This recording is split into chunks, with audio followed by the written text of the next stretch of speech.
Yeah.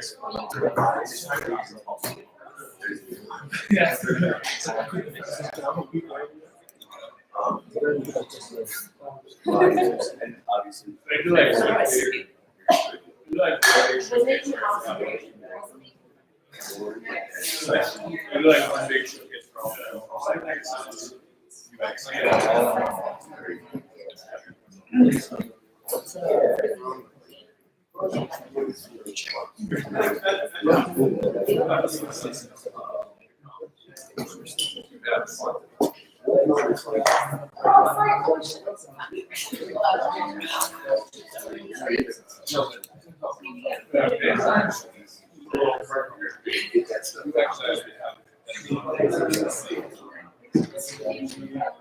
yeah, they basically there's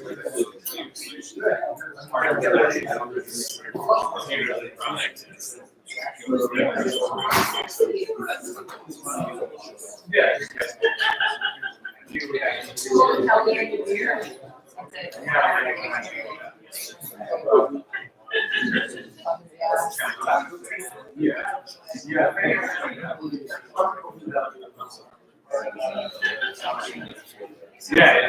it's like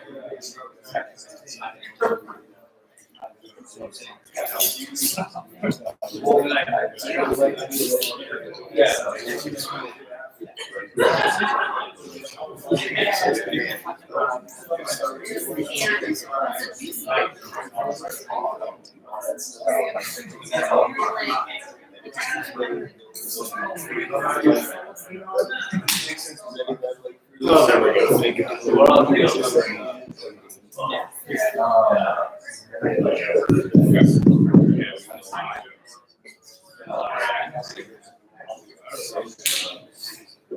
Hello! hello. Into the mic. I'm the only exception that does not need a mic. Sweet. Awesome. Welcome to DenverScript. Get excited! Who's the first time? Nice. Welcome, everyone. Hey, Mike. Wyatt. Yeah. Can you get some of these lights so this isn't so washed out? I can do that. Okay. There we go. Is that better? That's good. Oh, God. All right. So these things are not possible without sponsors to provide free beer, free education, and free food without sponsors. So Code Talent, if you don't know, that's where you're at now. I make the same joke every month. It's for like 3.5 years. It's fun every time. Thanks, Mike. If you are in the job market, you should definitely talk to them. I have some of cards up here for Connor. Connor's one of the co-founders. He was just telling me some really awesome companies that they're working with. One has to do with like freaking programming a website to drive robots around and like automating robotics with JavaScript. So I'm kind of pissed I just took a job recently where I'm like, that sounds fun. So they are sponsoring the menu and the beer. Ghost Spot Check is now our full-time food sponsor. Thank you, Ghost Spot Check. I work for them now. So, Ghost Spot Check, does anyone know what they do? Tell us, Mike. Matt. Steve, Jeff, I'll get it. Tell us what they do.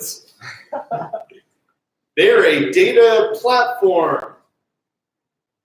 So, to give you the general gist of it, big companies like PepsiCo, they got to make sure people are like doing the correct thing with the Pepsi bottles, like make sure it's at eyeline and make sure it's actually properly stocked, all this. So they have people like go to the spot to check on things. So go spot check.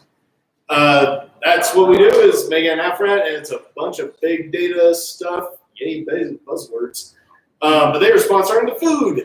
And I will get better at my elevator pitch, and I'm sorry to all my bosses right now. Sorry, I'm pointing to the camera right now in case they are actually watching this. So I apologize to them for having my elevator pitch not down just yet. If you're interested, though, I can totally talk and ramble more on later if you're interested.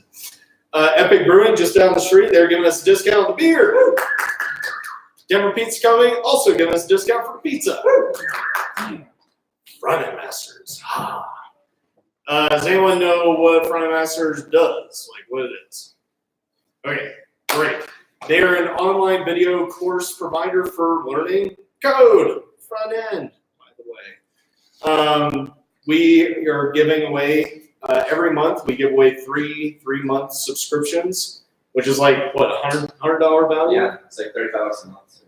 Yeah, it's a great learning platform. I'm a subscriber, like even people have been in this industry for a while, like we still need help. You been one of those? Mystery. If you just like, you know, pay attention, participate, be involved in this conversation, you may win. Perfect. Awesome.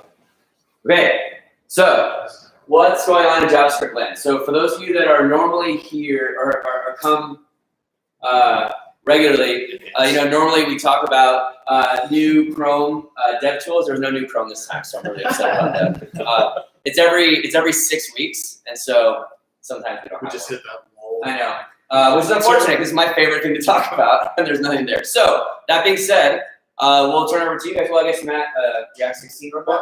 Hold on, I learned something new in DevTools today. What you learn?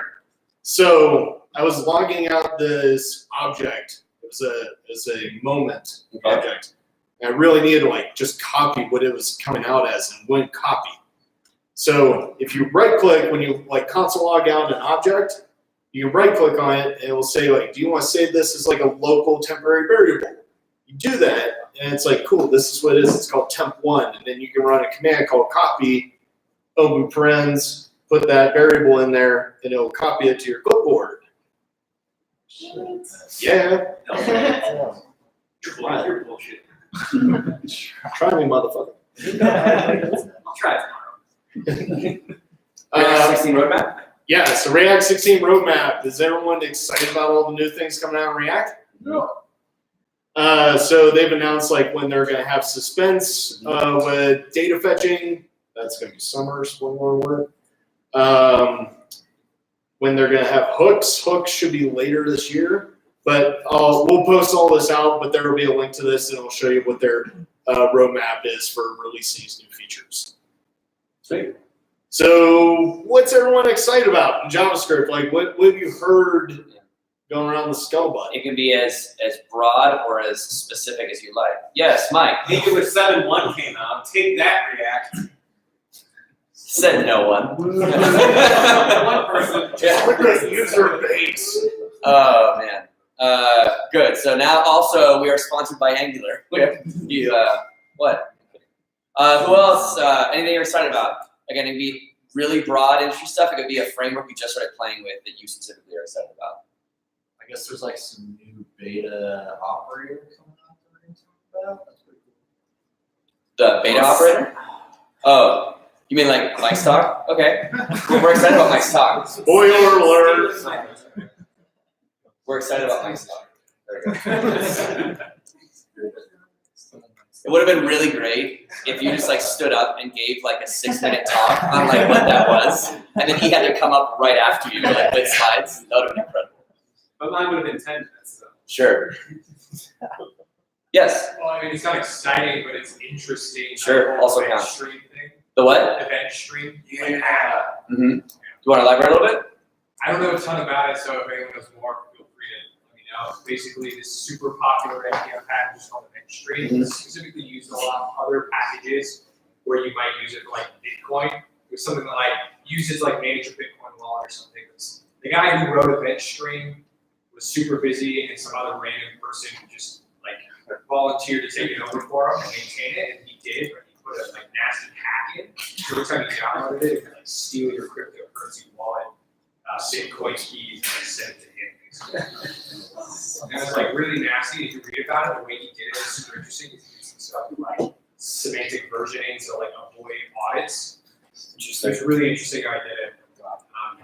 And then if you go check out the like issue where it'll also like hang the light, it's like completely suppliers like 600 comments or something. Get your pitch work, right? Yeah. And what's crazy about that, I think the crazy thing about that is that it hadn't happened yet, right? That like, there's been sort of like a thing people have been playing around with computerizing for a long time, like just put it into some like logger dependency that everybody uses and then let it get rolled up and kind of like bots everywhere. So yeah, so now it finally happened and people are like, oh, okay, we should be ready. Jason, is that something you can elaborate more on? No. That's fair. Come on, blockchain. I'll Plus, talk a little plus bit words. about, Yeah. I mean, it's a little different than phishing, but I mean, all those attacks really are just kind of social engineering attacks. And it seems like the blockchains are pretty robust. You can't break the cryptography and you can't bust into the blockchain. So the way they're stealing everything is they're figuring out how to dig into people's computers and find their private keys. Right. So, yeah, the whole private key thing, I think, is something over time we'll all get used to, but right now it's pretty new. No one's used to having that level of responsibility. Normally we just pitch it off to somebody like Google or Facebook and hope that they do something for us. But If you want to learn how computers work, Yeah, watch that movie. that movie's gonna be incredible. Also, one of Angelina Jolie's first movies. Best work. Her best work yet. Okay. It was on Netflix. Fingers crossed, I'm putting it on tonight. Anything else? Anyone? Yes, Philip. I don't know how new this really is, but I read about it recently. Using MPX instead of NPM, so you don't have to do a global download. I've been seeing. You what? I've been seeing that one too. Sweet. I thought it was neat. Hey, it's like CBS reruns, you know. If you Yeah. haven't seen it, it's new to you, right? Yeah, yeah, so that's yeah. fine. So what's the idea? You don't have to globally install it. Just, I think so. I don't really know. I've used it a few times and it works. yeah, So- same. Sure. And I read like Anyone else? Anything at all that you're excited about in JavaScript? Who was our first person, by the way? Oh, I'm gonna say Mike. You don't count. Who was next to Mike's That wasn't thunder? Mike that said it. And Dave said the same. Yeah. Well, fuck him. Oh yeah, who was it that was stealing Mike's thunder? That was you, right? So congratulations, you just got a 3-month subscription to Front-End Masters. So that's wonderful. And then for actually, you know what? And then we only have what, 2 others? So guess what? You all got subscriptions to Front-End Masters because we do 3 of them, and this is how you get it. So for those of you that got them this time, come see us after, and we'll get your contact information to get that to you. I thought there were going to be more chances. Sorry, this is the one. This is probably got to be on it. He literally said participate and be a part of it. This Just, is fine. I know, and that's okay. I was dropping hit marks. You were so close. But the good news is, I'll give you look. Everybody else, nobody else listen. Every month, the first person always gets it, and then after that, we do a lottery for the other people after. Okay, everybody, you can have to take your earmuffs off. Okay. Now you can all start listening again. Wait, shit, you forgot to say your I know. My fault. So yeah, so we do this every month. We give out subscriptions every month. Like you were saying, Front-End Masters is a really great site. If you want to get introductory topics, that's cool. But also they do actually pretty long deep dives and some stuff. So like even people who are mid and senior level use it to get caught up on new topics. So check it out. Oh, hey, look, I have one of their test things pulled up. There you go. Sweet. Is there anything else that people thought of? Thanks, guys. Also, just one more announcement while I'm thinking about it. December, we skipped December because guess what the last Tuesday is? The 25th. I'm here. So Mike's going to be here. If you want to join here, Mike's going to be sitting outside because he has a code meeting. Awesome. Well, next, last bit that we do right before we hand off to the speakers. Job announcements. Does anybody have a job they'd like to announce? I have a lot of jobs because I'm a recruiter. So I just really wanted to introduce myself. I'm Maury. I'm actually the newest recruiter at Code. So I'm really just here to learn.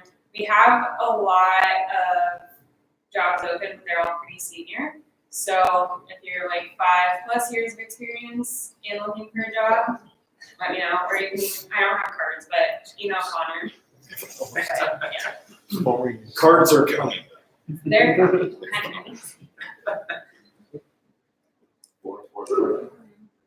Go Spot Check is always hiring, and I don't know what we're hiring for. Go to our website. GoSpot is our client, so email Connor. Email Connor. Email me, I get a referral bonus. We're hiring at Hotology, so if you're a node.js or Ruby on Rails dev, any level of experience will do. We're hiring a ton of people, so. Where are you What? from again? What's your elevator pitch?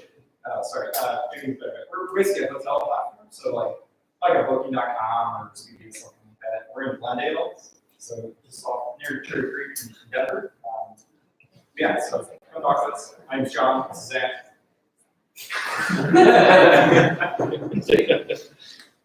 One more.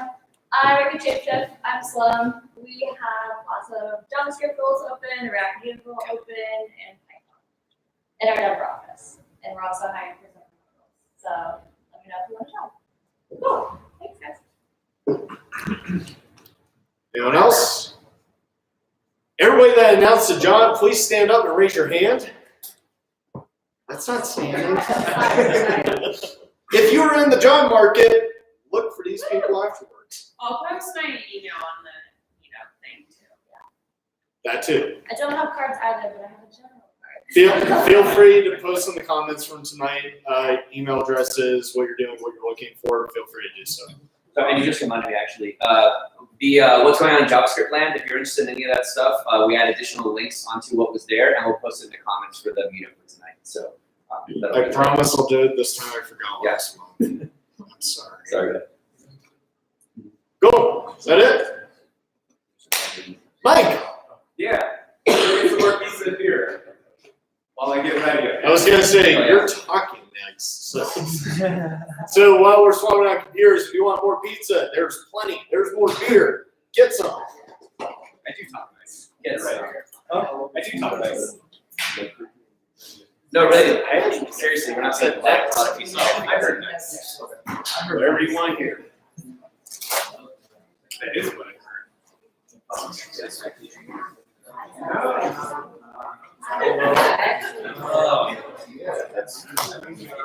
Also, we have DenverScript stickers up here. If anyone wants a sticker, because yeah, stickers, they're the best. Access, put on your laptop.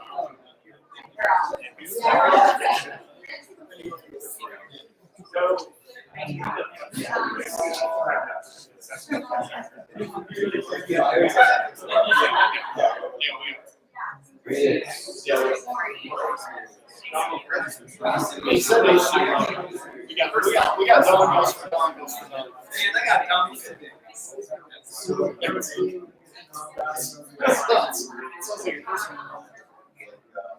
Yeah. That is fantastic.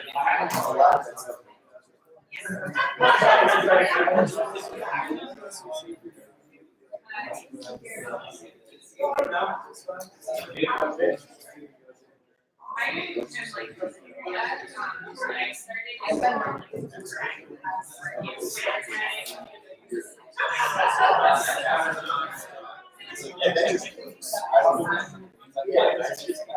I thought he was like actually using it that way.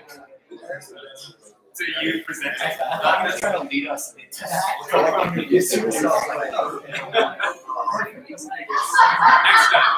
Next time. Yeah, I have no idea. Hard for things.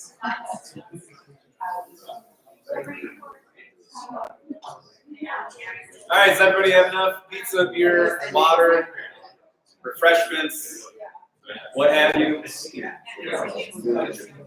I have to use the microphone? I think I talk plenty loud. All right, people on the back.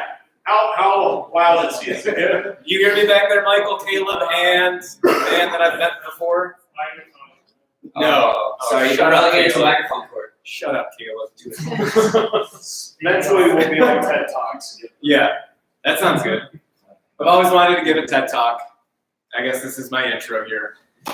So tonight I want to talk about the pipeline operator and the partial application syntax before we start. Has anyone heard of this? aside from what you saw in the introduction, email thing that you saw today? 1, 2.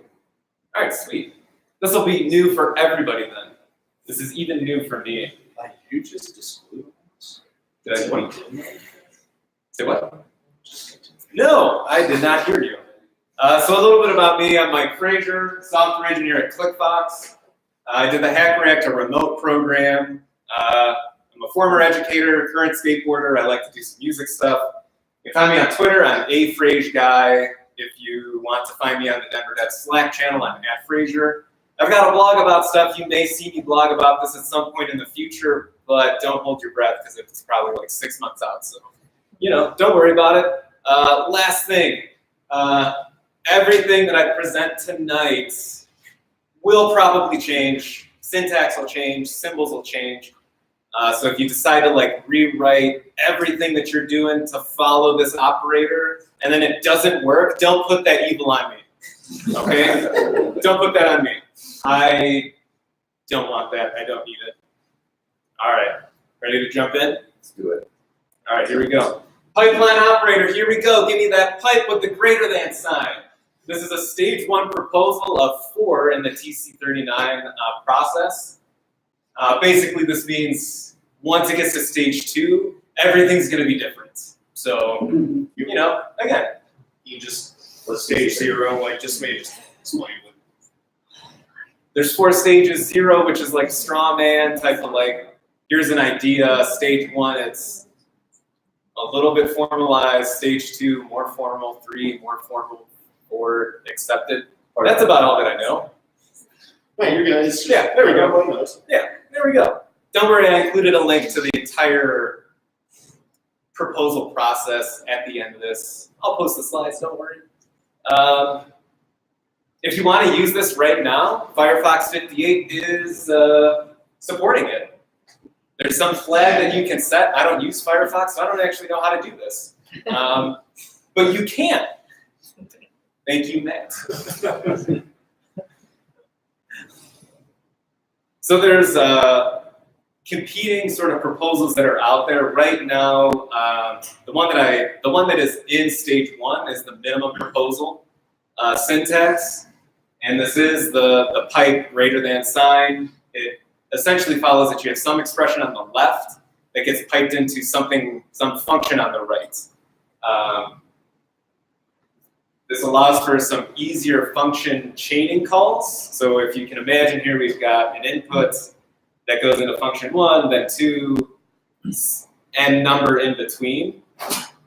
This reads a little bit easier than the next line, which is function n minus 1, function n minus 2, and all the way down to function 1 with that input. So maybe slightly easier to read, depends on how you like to write your code. You can use it with multiple parameters. So here we have this add function. It takes x plus y. So if we want to pipe 10 into that add function, we do need to use this arrow function. So we have this anonymous arrow function with an underscore to represent the item that's being piped in. And then that gets passed to the add with 5 and then the underscore. You don't have to use underscore. You can use whatever you want. It's just a parameter. Do whatever you want, right? Except for any of the reserved characters, obviously, right? So just to give you a little bit of a different idea, a better idea maybe of why the syntax might be preferred. We have a double say that takes a string, returns string plus a space with a string, capitalize, uppercase the first part of the string, and then exclaim, add an exclamation point to the end of the string. If you want to do this using kind of normal function chaining, you have to do exclaim, which is called with capitalize, which is called with double say, which is called with hello, and all of that gets kind of bubbled out to eventually give you the answer or the response that you're looking for. Whereas with the pipe operator, you just have hello that goes into double say, that goes into capitalize, that then goes into exclaim. Slightly easier to read, slightly easier to maybe change the order of things that you want it to be. Again, depends on how you like to write your code. And of course, there are always limitations with anything in JavaScript, especially this early on in the proposal process. There's no support for async, await, or kind of just async functions within this. If you try to do it, it's going to throw an error. So don't do that, especially if you're doing this in Firefox 58. Which again, if you can do that, awesome. I can't, so let's move on. The same with promises. Same thing with promises. So there's no support for any type of asynchronous functionality within the pipeline operator, at least with the minimum proposal. Minimal proposal. But, like I said, there are some competing proposals. One is this F# style. So if you are familiar with F#, cool, here we go. Essentially, this reads a lot to me like the minimal proposal. We have the right-hand side that gets piped into the function on the left-hand side. It's an implicit invocation, and this actually does include support for await functions or asynchronous functions. So, right, X getting piped into F, essentially, right, you can compile that down to F of X. Same thing kind of here, this we saw earlier. So this is very much like the minimal proposal. If you want to do asynchronous stuff, this is essentially what it kind of boils down to. Because this is a competition, we also have a hack style proposal that takes the left-hand side, assigns it to a temporarily scoped binding on the right-hand side, and then that gets called within your function. These are explicit invocations, so you do have to invoke, you have to use the invocation operator on it. Also includes support for await functions, so that's pretty cool. So here, right, X being piped into F, the X gets assigned to the pound sign, and you do have the invocation operator there. This is going to fail, right? That's the F# style, the minimal proposal style. Kind of works really well with this, but that's in like a few slides, so don't you worry about that yet. We'll get back to that. We have the async await type of style here too, so that's pretty cool. This proposal, I think, is either in stage 0 or stage 1, so it's still just kind of like an idea of how they want things to go. So the pound sign is not the final symbol that they've decided on. It's just, hey, here's what we're thinking. Thank you, Michael. That's Michael's big concern from yesterday. And of course, we might as well mix the two together, because something's good about F#, something's good about the hack style. So there's two more competing proposals that essentially do the same thing. That's take the best from the F# style and mix it with the hack style. Split mix, gives you the F# style if you're going to do implicit invocations, or gives you two different operators if you want to do explicit invocations. Not confusing at all, right? Smart mix only gives you one operator, so that's already good. It gives you the pipe with the greater than. The kind of neat thing about this too is that it does the binding happens naturally. So if you want to pipe something into document query selector, it will do all of that binding automatically. So that's pretty cool. Look at this, doesn't need partial application syntax support. So just to great lead into this, right? Partial application syntax, which works pretty well with the pipeline operator, works pretty seamlessly with it.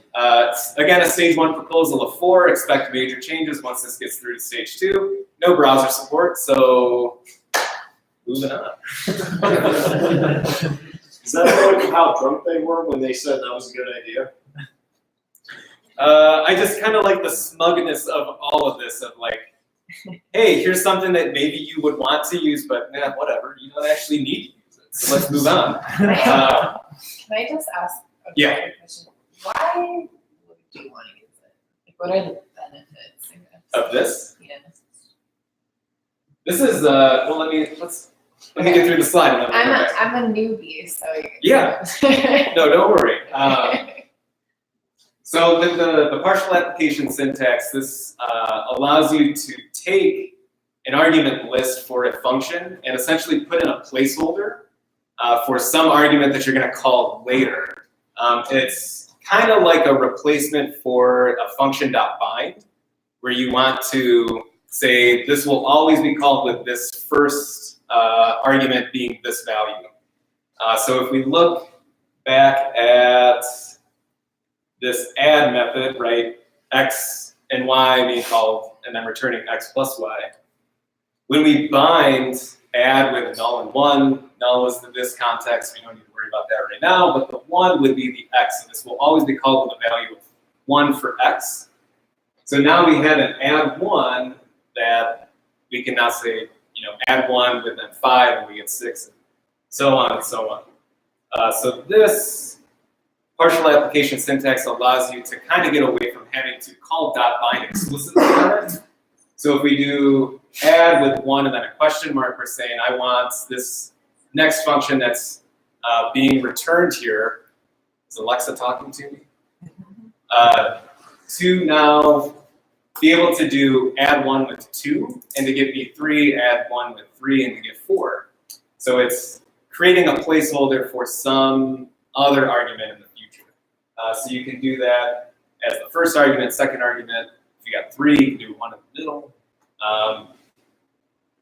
Again, a lot of the documentation around this is really good to read into, but again, it's stage 1, so we're still pretty new here. A lot of this might change. So like I said, this works, partial application syntax works really well with the pipeline operator. So if we were to do something like this, of x, whatever x might be, being piped into add with 1 and then a question mark, we're essentially saying x is going to be applied as the second argument to this add with this already partially applied argument list. Pretty cool, right? No? All right, whatever. Maybe this will help, right? So let's take maybe something that's a little bit more complicated. Assume that we have this add, divide, multiply, and subtract sort of list here, and we want to take some player score. We know that we always need to add 8 to it. We always need to divide it by 2, multiply it by 3, and then subtract 23. So now we've got, this type of generalized type of thing that we can do with piping things in and using partial application syntax. It's a little convoluted. I get it. But I think that maybe the last part here is maybe the most interesting part of it, because we can take whatever comes out of the subtract, right? Whatever comes out of that chain that we've got there, we can pipe it into a math max of 0, but then a math min that has a question mark for whatever that first value might be, right? And that's what's ever coming out of the first for function there with that 100. So we will take the minimum of whatever comes out of the top between that and 100, then do a math max with that and whatever we get out there, and that's our answer. Believe it or not, that is 55. Check me later if you want. I typed it here. All right. So I know that I said that some of these things can't be used, whatever it might be, and you're chomping at the bit to just go home, convert all of your React apps to using the pipeline operator because, fuck yeah, right? Let's do this. You can do it in Firefox 58. Just enable that flag. There's a Babel plugin if you want to use this. James H33 on GitHub, he has this other repo. You can use that. Partial application syntax. I only found one place that actually did this. Cityside on GitHub has this param macro repository that you can use. I have not tested any of this. I cannot say if these work well, work the same way that I presented here. These are just the resources that I found that you can use if you feel so inclined. Last thing, final thoughts, deep thoughts. Mostly I just want to prevent someone from asking a very asinine question here at the end. My opinion on this is, I don't write in a functional manner to begin with. I think that it's a neat thing to have. If you write a lot of functional JavaScript, I could see this being a benefit, right? I could see this being a really powerful operator for the language to have moving forward. But if you don't write in a functional manner, like, I don't know, it's whatever. To me, it's like a bitwise operator. I don't use it, so I won't really care until I need it. But hey, that's me, so. Resources for your viewing pleasure in the future. Other than that, thank you.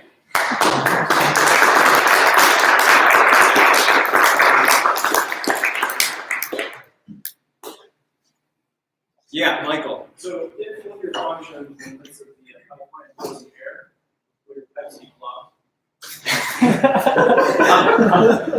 Yes, with cats. If you have the rational ground So the question is, do you have to take all of your functions within the pipe? If you're doing a pipeline operator to multiple functions, do you need to wrap those in a try-catch? The documentation that I saw didn't include any type of explicit error handling, so I can't answer that. Feel free to dive into the resources within the slides, and post the link. I will definitely post the link. Don't worry. I don't wipe the sweat from your brow. Any other questions? Anything else? Well, just a Yeah. context. You're saying you don't use it all the time. It's not. It's like, but one thing that I'd say is, like, especially for like newer people, what's really cool about the overall trend that's happening in JavaScript, especially with this kind of thing, is that if you ever used like Lodash before, with all these like fancy things you can do on arrays, now that the language is built in, map, filter, reduce, like flattens coming out, all those different things you used to use Lodash for, you combine that with this, and now you can make these like native chains of all these things you can do sequentially, right? Where you can like filter stuff out, then map over that, then do something else, and like do all these in a row. So it's actually really cool to see how the language is catching up to like some of these frameworks we've been doing for a long time. It's pretty neat. Yeah, and with that, within some of the proposals, I can't remember exactly which one it was. It did kind of give you the option of when you're doing, oh boy, this type of thing. If you wanted to, take the, let's say this was an array, and we want to pipe it into like a map function, right? The map function on the prototype. You would be able to kind of capture that as a variable at that point and say that this is what's going to be put in at that variable point, and now we're going to call map on whatever function comes out of that. Again, I'll post the link to the slides with all of the resources that I sort of looked at for this. It's worth looking into. You'll definitely get lost. I did numerous times because they all started to just look the same. It's all pipes and greater than signs. Oh my God. Yes, sir. So I think you mentioned, I just wanted to clarify, you can only pass a single argument through, right? Yeah. So if you want to like pass multiple things, so you have to pass an object or an array or something. Yeah, essentially. Yeah, so it's a single argument into the function. You can always use the partial application syntax to kind of get around that if you need to. But yeah, it always starts with a single input piped into a function. Yep. Is the partial application syntax using currying, or how is that mechanism working? That's a good question. I don't know if I just misunderstand, but it seems kind of similar to currying, but I don't know if anybody. I think currying is partial application. It's the same. I'm guessing. Okay. I will guess at that too. And say yes. Well, a lot of times too, when they add these things, they try and essentially like syntactic sugar and things that already exist, right? So like, oh, this would be an easier way to represent this thing that we used to be kind of cumbersome to write out, right? Okay. So it's likely. Well, this allows you to be more functionally flat. So these are all, one layer. Whereas in currying, it's like you're expecting this next value within this one big overarching function. So you're like inside one function, and getting the values as you need it. Versus this allows you to like add is out on time. Okay. So is this syntax just sugar on bind? I mean, It's kind of is the first parameter within your parameter list, right? So doing divide with add. No, I don't know. Actually, now I'm tripped up here. If we look at add with bind null and 1, that is always binding to the x, right? So x and y. I can't bind to y and keep x kind of free floating. So that's kind of the flexibility that you gain here. But again, stage 1, probably going to change. With where it's at, sorry, Yeah. one question. Can you go to your last one where there's a nice chain? Oh, the Tom Hanks one? That one. So like, do you have to pass named functions, or does it support arrow functions? Like, you make an anonymous arrow function in one of the types there. Yep. I mean, the last one Yeah, is an anonymous function. that's And right. even back here, right? This is still an anonymous arrow function. Awesome.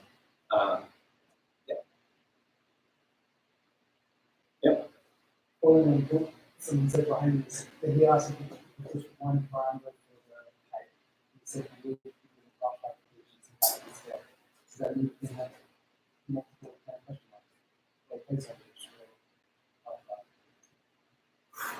placeholders. I think I looked at it last night. I think that it's only one question mark per sort of argument list that you can have.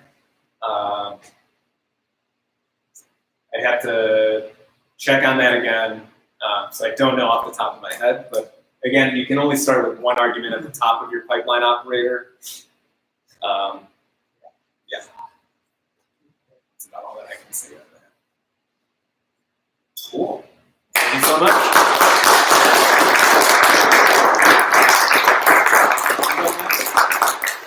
Jason, blockchaining on JavaScript, yo. There's still a lot of pizza left. Yeah, if you like one Yeah, get some beer and pizza. Nah. Pizza here.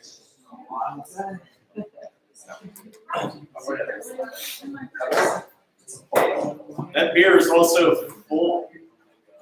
Sorry, that fridge is full of beer. Beer's full of fridge. Sorry, I've been. I TA Good on you, man. Good on you. Swear to God, it's my second beer. No, Mike's not gonna argue with pizza. Yeah. Yeah. No, that was super. Actually, didn't even know that's Wow. Yeah, I also Are you? That's cool. It's a popular. I don't know what to say. Yeah.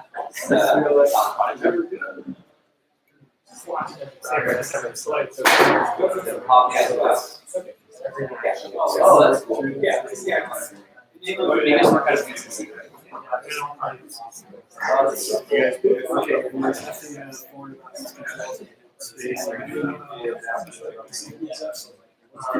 It's a very straightforward hiring practice.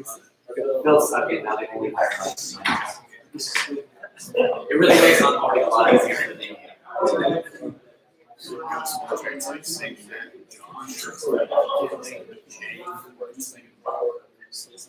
Yeah. Yeah. Good guy. All right. Well, there's a little fetching here, so wait just a moment. That was good. Wow. Hard for you, Christy. Just a moment. I was actually waiting all day. Did you say you wonder? All right. Here we go. We'll start it. Let's see how it goes. My name is Jason McGinnis. I'm here tonight with my colleague, Bryson Crook. We are an early stage startup. The name of our company is Colorado Community Currency. So we are developing our own currency. This currency is going to be distributed in Denver County. It is a local currency. So I will tell you a little bit about how it all works. First, let me tell you how this all came together. So I was really interested in these cryptocurrencies, right? You got your Bitcoin. It was always Bitcoin for me. Man, I wanted to buy this stuff, but I had to send like a cashier's check to this company in Japan, and my wife refused. I couldn't believe it. I told her this was a genius investment. So I was never actually able to send the check to Japan, to Mt. Gox, which probably would have turned out to be a bad deal. But finally I did invest in Bitcoin.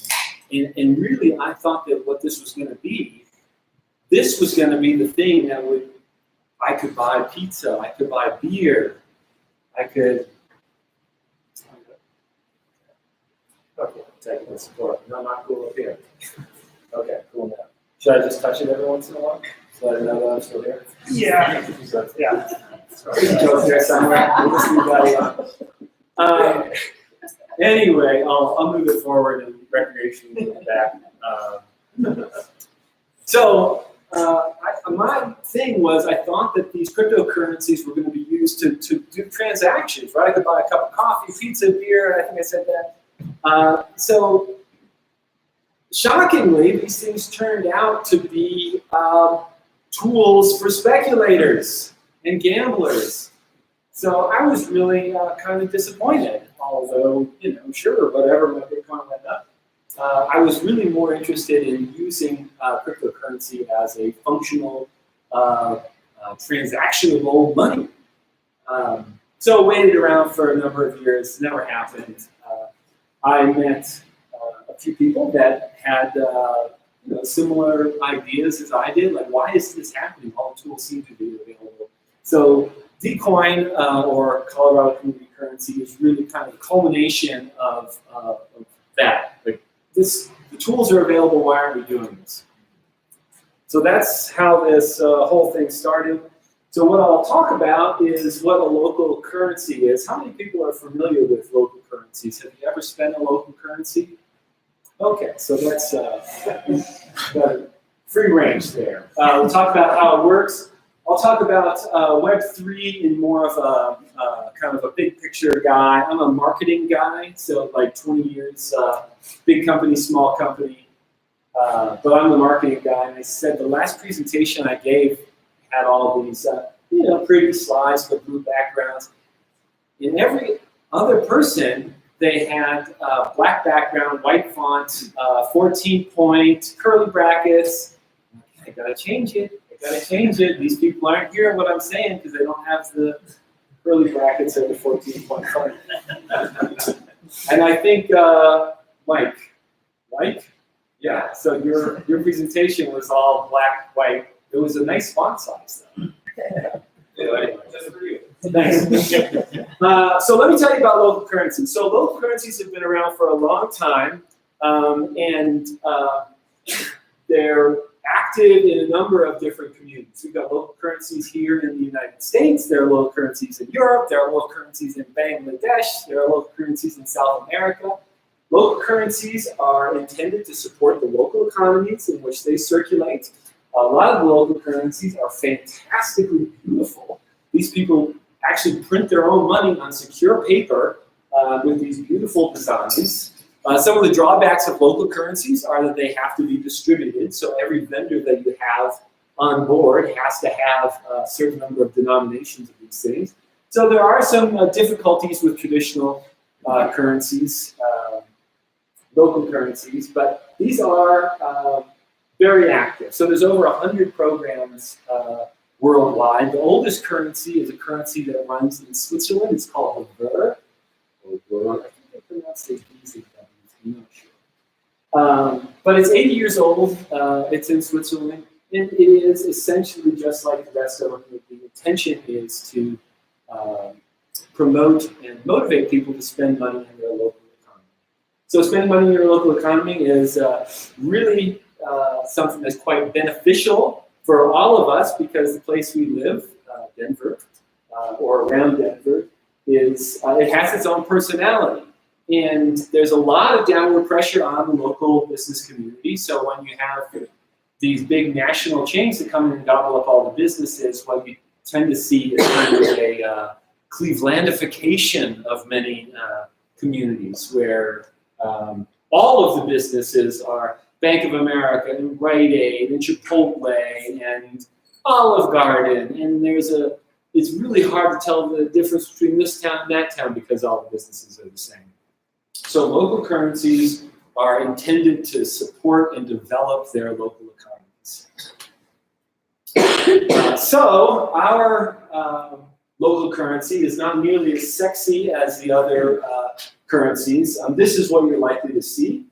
It is a QR code. The way that the currency will function is you'll have an application that runs on your smartphone.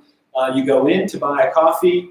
You see, okay, I've got a vendor that supports Dcoin. Fantastic, that's the reason I'm here. You scan the QR code. You say, okay, $2.85. Thanks for the latte. I don't know if you can get a latte for $2.85, but so that's the way that it'll work. So this makes it a lot easier to distribute, right? You don't have to print bills on secure paper and make sure that they're all distributed. All you have is an account that runs on a smartphone. So our network is it's kind of a clone of Ethereum. We're running our own POA network. POA is proof of authority. We start with proof of work network, but all of our servers are they were just maxed out all the time. We're like, it's kind of hot in here. So we did a little more work and we figured out, hey, this POA thing is going to work for us. So now we're using less than 1% of all the servers. So the back end of our network is run on a POA network. It's a blockchain, which I will tell you a little bit more about in a minute. So I want to just hit upon buying local because really these currencies are intended to support their local economies in which they operate in. So buying local really is something everybody hears. Yeah, let's buy local. I'm going to go to the local place. I'm going to go to the local shop. That's where I shop. But there really is an economic impact when you buy local. So if I spend $100 at a local hardware store, say, what ends up happening is there's this multiplier effect. So a local business will end up recirculating 45 of those $100 within the local community, right? I buy a wrench, and then the guy at the hardware store buys some bread, and then the guy at the bakery buys beer, and then the beer guy buys brats. I guess I'm going with a beef thing anyway. It is tremendously more impactful than if you buy from a local chain. So if you buy at Home Depot, only 15 of those dollars will stay in your local community. So there's less, in money in a community really is like oil in an engine. All right, we need to have it. And when we see in 2008, for example, when we had the recession, you see a lot of the money that you have ends up being spent for things like, I got to pay my mortgage and bills and payments, and you have less and less to spend at these local businesses. And it's in these times that a lot of local currencies spring up and are developed. But anyway, so there is a legitimate economic impact that you can have on your local community by spending local. So the way this whole thing works is basically on the web of tomorrow, or web of today, I suppose. So Web 3 really is a little bit different than the internet that we have today. We are operating in a Web 2 world. You can think of Web 2 as kind of, just what you got. You got your Gmail. You have these big, huge corporations that we put trust in that from time to time, they screw up and they, give everybody your credit card information, your social security number, and you're kind of like, why did you do that? So Web3 is a lot different. It's going to be a lot about personal responsibility, and the example that we heard earlier about that malicious code that steals everybody's private keys. You're probably going to hear a lot more about that, because when you have to be responsible for your own security, you have to have ways to prevent that kind of nonsense from happening. And from all the information that I've got so far is these things like blockchains and cryptography, they are really, really, really secure. The weakness is you. The weakness is me. The weakness is you put your 64-character private key in the downloads folder, and somebody maliciously finds it. But so Web3 is going to require a lot more personal responsibility, but we are going to relieve ourselves of the monarchy that we have. And the monarch, well, we're all peasants. The monarch is your Google, your Apple, your Facebook, your AWS. It's also banks. I mean, our monetary system is controlled by Visa and MasterCard. There's a huge percentage of transactions that happen digitally. And these are controlled by private companies, and they're responsible for holding all of our information. So in the future, it'll be a little more democratic. Here is the requisite slide when anyone talks about Web3. I'll wave my hands around a little bit more. But we go from a centralized to a decentralized. You have Google has servers in Ohio, and you can host your application in a number of places and have redundancy. But the future is really going to be much more distributed. And the Web3 future is that distributed diagram there. So Web3 has two primary components. One is this cryptographic component. That is the way that we hold our security ourselves. And the other is this blockchain component. So let me talk about cryptography first of all. So I'm a marketing guy, and I don't, I find all this stuff fascinating. Technical marketing guy, I had to work in a lot of technical fields, so I'm comfortable learning these concepts, but I find this cryptography is absolutely fascinating. So the way that it works is you basically have two keys. You have a private key, which you yourself hold, and you have a public key, which you'll make thousands and thousands of copies, and you'll distribute to everyone that wants one, okay? They know that it's from you, it's your public key. The deal is that your public key will only turn clockwise, all right? So when someone wants to give something to you, let's say that it's a document, or let's say that it's 100 Dcoin, they send it to you, they drop it in your box, and they lock up your box. Okay? They've got the private key. The public key only turns clockwise. You've got the private key. The private key only turns counterclockwise, so you're the only one that can unlock the box, right? And it's all done with fancy mathematics and modal functions, and it is quite interesting, but it is basically unhackable. So again, the only problem that you have with these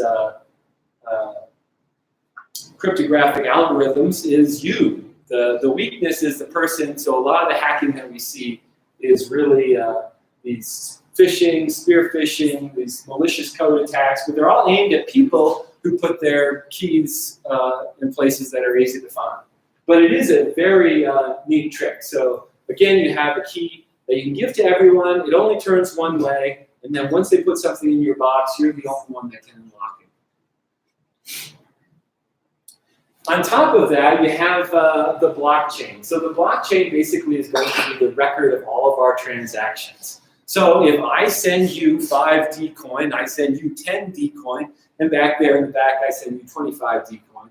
If I do it in less than 15 seconds, it'll all be wrapped up in its own block. Okay? These blocks then are given a fingerprint. And this fingerprint is done through another mathematical process we call hashing, which I think is also fantastic. And every block gets a fingerprint, but the fingerprint of the first block is included in the second block. So really, if anyone tampers with any of this, all I have to do is look at the very last block, and if it has a fingerprint that's different than all of the other copies of the blockchain, because that is one of the important criteria, that the blockchain must be distributed widely and compared. But if that fingerprint on the last block is different than the ones that I've compared it to, that basically means that the blockchain's been tampered with. And you discard it and you pick up a different copy. So if, this is how excited I was, I came up with an example all on my own. So if my calculations are correct, when we get this baby up to 88 miles per hour, you're going to see some serious hashing. So I ran these phrases through a hashing algorithm called CRC16, and it comes up with this nice 4-character code. Hashing is a very interesting process. So it takes a character set of an arbitrary size and it reduces it, or it makes it a fixed size. So I can have a single character and run it through the hashing algorithm, CRC16. A single character would still come out with that same 4-character code. I could have a character of 10,000, I could have a phrase of 10,000 characters, and it would also generate that same 4-character code. Hashing is really convenient for looking things up. So search algorithms use hashing a lot because it's a lot easier to look up 4 characters than it is to look up an arbitrary amount of characters. So that is the way my phrases hash. Now this is the way the blockchain works. What I do is I add my hashing algorithm to the next block, and then I make a hash of that. And then I add that hashing algorithm, that hashing result to my next block, and then I get a hash of that.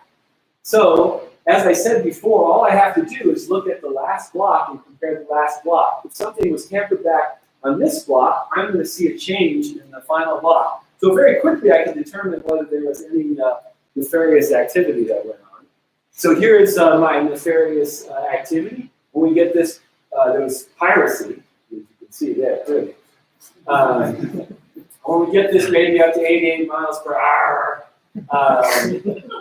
so you see that this hash is different than the previous hash. And it's all exposed in the final block of my chain. So again, all I have to do is look at my final block, and then I see, aha, this thing was tampered. So again, although hacking, and there are many reports of hacking, especially around Bitcoin and Ethereum, the reality is that these hacking attempts, and some of them successful, are really about social engineering and about getting someone to reveal their password, or people doing dumb things and putting their passwords in places. So, Dcoin really is kind of a amalgamation of the technology that we have available today, and also it supports a buy local initiative. Now you need to understand that our current monetary system, it excludes a lot of people. So having a local currency, and our network basically is using the same methodology as Ethereum. So if you want to have an address, you can go grab an address from Ethereum and use it on our network. I will actually distribute some addresses to everybody before we leave, so you can have your own Dcoin address. But there are a lot of people that are not able to participate in the current economy, and introducing something like a digital currency that runs on the blockchain will open it up for a lot of people that aren't able to contribute. And there's a lot of money here. I mean, there is an entire industry in Colorado that doesn't have access to banking, and last year it was $1.2 billion in tax revenue that was generated by the cannabis industry. They have no access to any form of digital payment, although some do. But when you look at the receipt, it says Jane and Jack's cut and color. Technically, they shouldn't be doing that, but Again, this local currency will address a lot of issues, including supporting our economy and lifting up those businesses that don't have access to our current monetary system. So that was kind of it for the marketing part. So Bryson's going to give me some slides that have got the black background and the white 14-point font. Great. Oh, you're going to blow them away. I think there's some eyes that have glazed over there. But You didn't tell me I needed to practice my hand waving. I realize that I'm more of I'm a waver. Set them up. Okay, so our development process kind of looks like this. It's basically, we're using Geth, which basically is a command line tool to implement a private Ethereum node. And that private Ethereum node is sitting on Google Cloud right now. We are moving it over to AWS. But yeah, that's our blockchain. We talked to you a lot about it. And our web app portion has a React front end, a node.js backend, and we also use a Postgres database just to handle the logins. And actually we're using it to save the transaction hashes too. And the reason for that is to actually quickly look up the latest transactions for any given user on the private blockchain. Turns out this is a big problem if you just try to do that on the blockchain itself. There's a lot of problems with it. It takes a long time. So we're bypassing that. And on the horizon, we want to soon be working on a React Native app. And yeah, that would be for the customers to actually install on their phone. React Native is great for rapidly developing iOS and Android. So yeah, the idea is that would be installed on our phone, and yeah, you pay it to the client, send them the money, super simple. And in the future, we're thinking about working on a possible smart contract that, if you're familiar with time banks, they have like an hours as a currency kind of model. So I think that would be really neat, but we're just kind of speculating on that now. So for Web3.js, it's an Ethereum-compatible JavaScript API, and it implements the generic JSON RPC spec. So basically what that just means is it's, just regular old JSON format, and it's transport agnostic, so you can use WebSockets or HTTP or whatever. And also it's worth noting there's other libraries out there for Python, Java, a whole lot of them. And what's kind of nice about how this is structured is no matter how your blockchain is set up, as long as it's an Ethereum blockchain, you can have a front end and back end web development that just interacts with it through an IP address. It doesn't really need to know all the details. So that's what I found super easy to get going with. The primary packages with the API is ETH. It's for all the main blockchain interactions. Utils, which is super useful for converting from super small numbers to super big numbers. I'll show you an example of that later. And then the last two are Swarm and Whisper. I'm not using those, but they look super interesting. Swarm is for distributed file management. So I think just like file sharing on like a whole bunch of computers rather than Google's massive server cluster. And then Whisper is for communication and messaging. And so now I will show you really quickly some code. This is the moment they've been waiting for. I know. I think it's built up too much. Is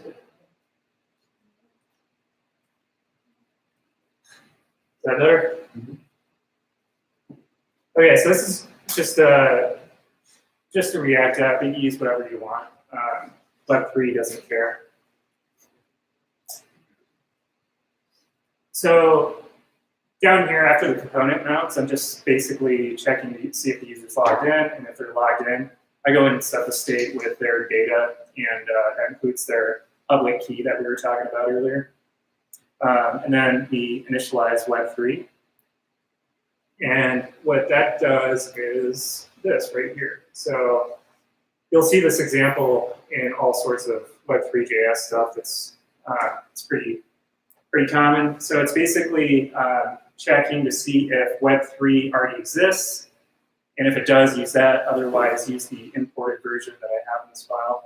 But we're actually using that top portion. So if it exists already, what that means is it's already being used in the browser. So what that usually means is MetaMask is installed, and that's just an extension on Chrome. And browsers like Brave and Mist have it just natively installed. And MetaMask is just basically a way to send Ethereum to different people, but in our case, it's decoin. So, okay, after Web3 is initialized, these are just some other methods I use to interact. So, like send money down here, for instance. I'm using Web3 ETH to interact with the blockchain. And send transaction only needs 3 parameters, just who it's from, who it's going to, and the value. And it expects that in Wei. So Wei is just the smallest denomination of Ether. So you kind of have to feed it what it wants as a parameter. So we're just converting it there. And then after that's done, we say this is where we save that hash, the transaction hash for just that rapid lookup later. And just a couple more examples of interacting with the Web3 API. We have get balance here, and this takes the public key, and as long as there's no errors, we get it right here, and as Wei, and we convert it to a JavaScript big number, which I wasn't even familiar with before I started working with this, but apparently it's a thing. So you convert it to a big number, and then you convert it into Ether. So it's kind of roundabout and kind of annoying, but it's just what we have to do right now. And then down here, I got an example where we are, I'm feeding this an array of transaction hashes just to get like the last 10 transaction hashes of the user. And yeah, what I'm doing here is just hitting the blockchain for those 10 transactions, and then when all those promises return, it's going to be displayed to the user. And just to show you how this kind of works in action, I got this working locally here. So yeah, you just log in. This is just using that node backend I was talking about. There we go. No, it's not working. But anyway, so you saw it before I logged out. Shouldn't do that. Yeah. But so what it does is when it retrieves the last 10 transactions, and then it'll just all the data from those transactions will just be displayed there. So the date, the hash number, and just the value that was sent or received. And yeah, we also just get the balance of the user when they log in. So this is our early on demo of our web app, and in the future, yeah, we're going to build on it. So I'm going to go back to the slides just briefly here. We're almost done.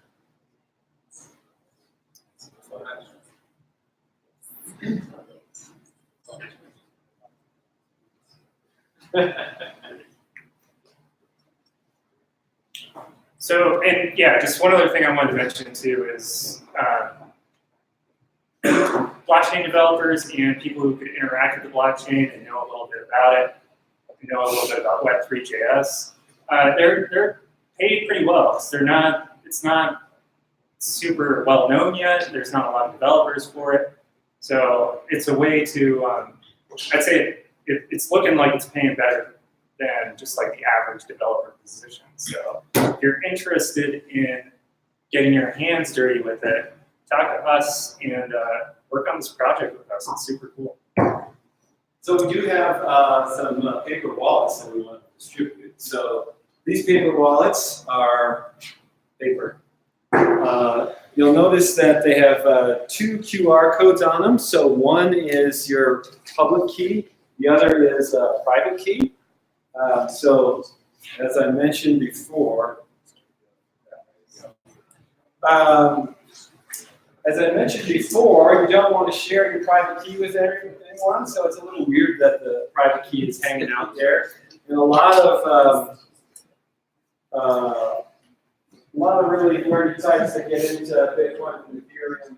Here's a paper wallet that has, McGinnis's hands was touching my private key. Just a warning after we talk about all that hacking.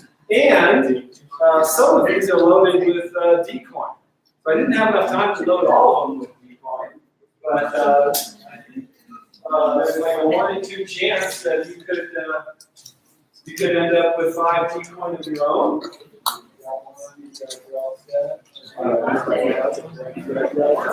you got a little Dcoin out there. There you go.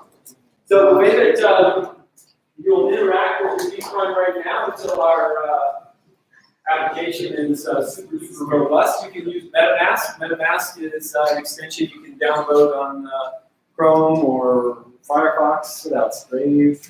Yeah, on the Nest. Yeah. So, and this is the RPC address of our network. So this is a critical component. So just by you walking around and saying, "Hey, I got 5 Dcoin," it doesn't mean anything unless you can't talk to the network, right? So, so there is the network address. So it's pretty.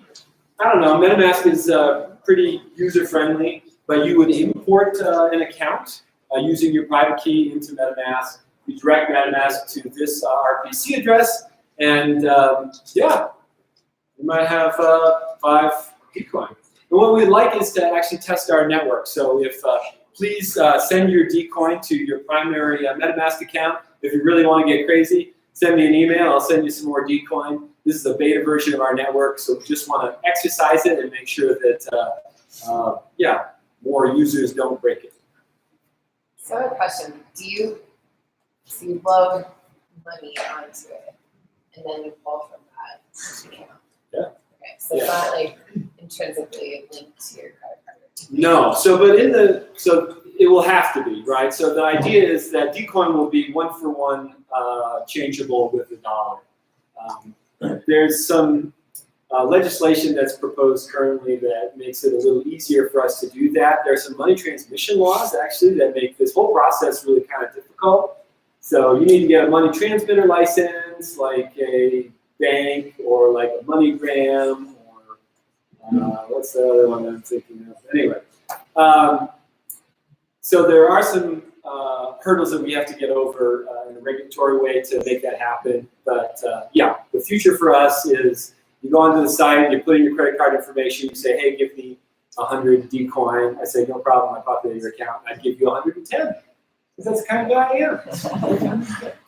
And I'd just like to say, it's Berkshire's does something really cool where they give a 5% discount just for using their local currency. So they're able to trade in dollars at a 5% discount. And if they use those in the community, they're actually saving money because of that. So I think it'd be cool to do something like that with Dcoin, where there's that slight discount for actually buying local. Anything How else? do you enforce like a local geofence?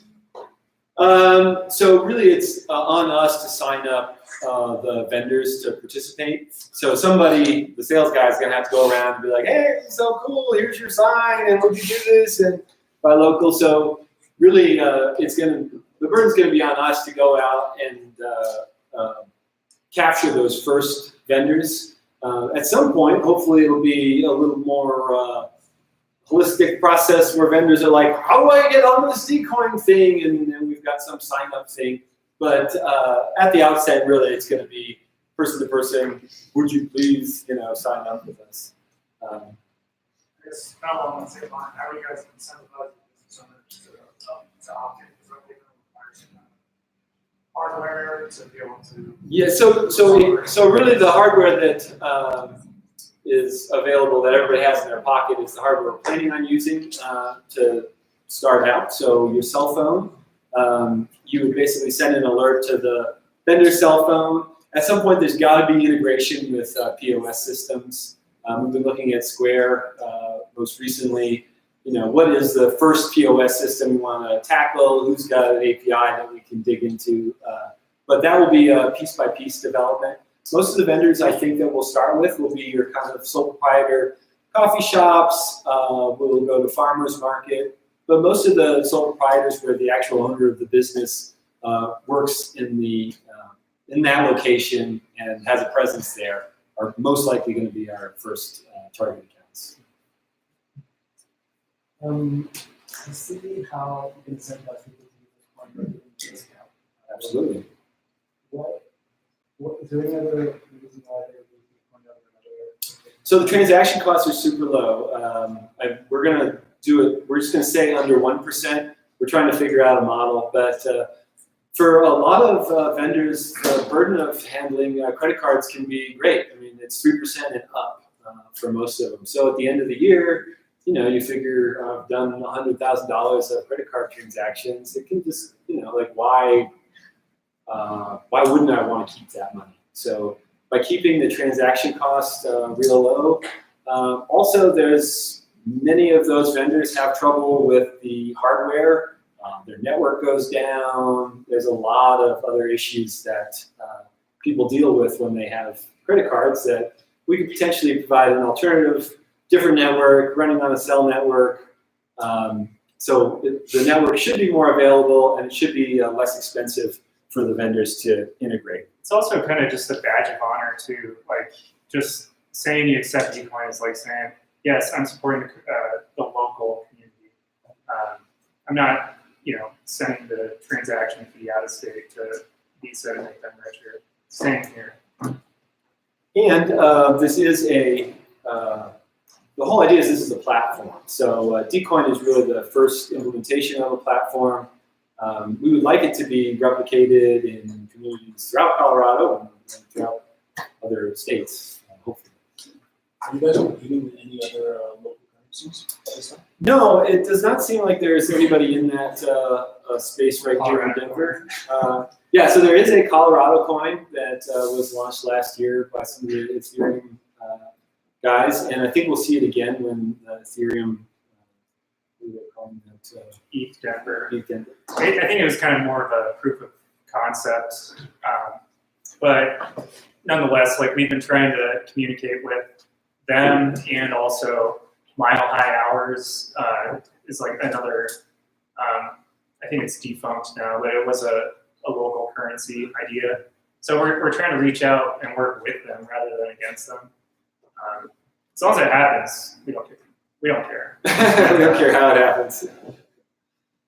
Okay, yes, sir. Yes, you mentioned Colorado coins. So what do you see as kind of the optimal geographical range for something like this? So we were thinking of going big. We want to go really, really small. So I think that a lot of people have a connection with their local community. And for us, it's Denver. I mean, Capitol Hill coin sounded nice, but we're like, that's too small. So we decided on Denver. But what is that right size? We're not sure. We think Denver is a pretty large metropolis.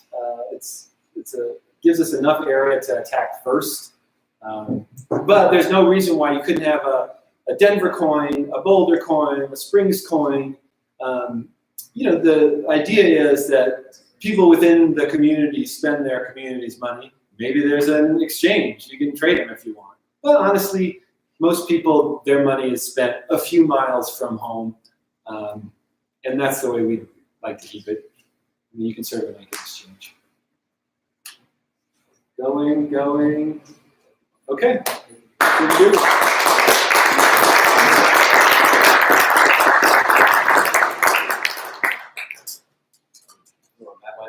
you guys have any questions for our speakers? See them after. There is still pizza left and beer. We'll probably be around for the next hour or so, kind of hanging out. So feel free to kind of chat with each other. Those of you who raise your hand during the what's going on in JavaScript land, obviously just take your contact info and we'll get you there. See, this guy's. Thanks, guys. Oh, there he is. I couldn't find you. You know, what? I was right.